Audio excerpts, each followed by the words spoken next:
Brett, a listener who lives in Warner Robins, Georgia, writes in to ask, Pastor John, do Christians and Muslims worship the same deity? I was on a panel a few years ago at the Evangelical Theological Society with a Muslim and another believer, and we each gave presentations, and that was a very eye-opening experience because the way most people pose this question is almost a defeater. If you get into a conversation where they want you to start listing the attributes of Yahweh or the attributes of your Christian God, and they list the attributes of their God, you wind up with things like sovereignty, wisdom, eternal, infinite, just, and here's Allah, they say with all those, and here's your God with all those, and they say, look, it's the same. And the case is closed. That's not a very biblical way to go about it. Here's what I did in my presentation, and when the Muslim stood up after me, he said, well, I didn't know you were going to be so Christological. He almost had nothing to say. And here's what I said. I said, the best way to tell if you, sir, and I are worshiping God is to ask Jesus what the test is for the true worship of God.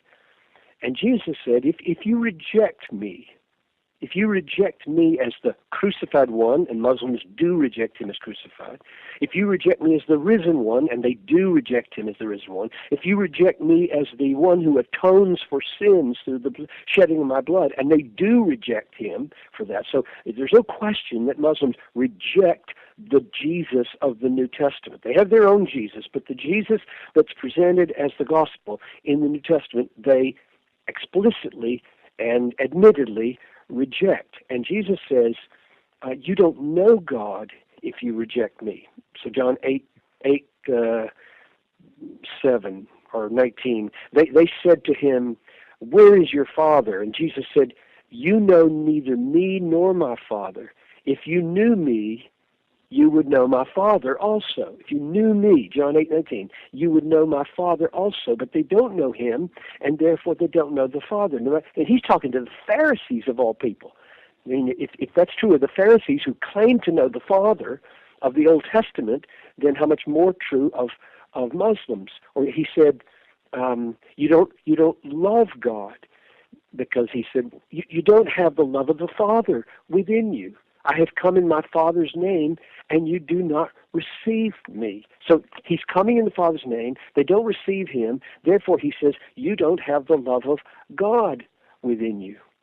Or he says in John 8:42, if God were your Father, you would love me, for I came from God, and I'm here. So you don't have him as your Father.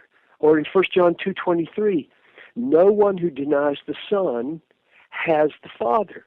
Whoever confesses the Son has the Father also.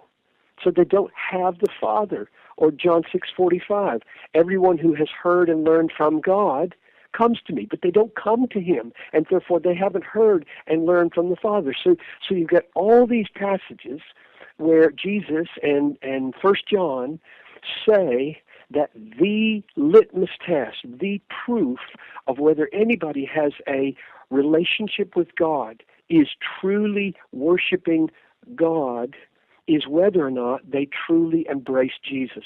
So if you just list it out, they don't know God, they don't love God, they don't honor God, they don't have God as their Father, they don't have him at all. Those are all texts where Jesus said, if you don't have me, you don't know God. If you don't have me, you don't love God. If you don't have me, you don't honor God. If you don't have me, God is not your Father. From which I conclude, I don't care how many attributes line up between your God and my God. Jesus says you can't be worshiping the Father if you're rejecting him.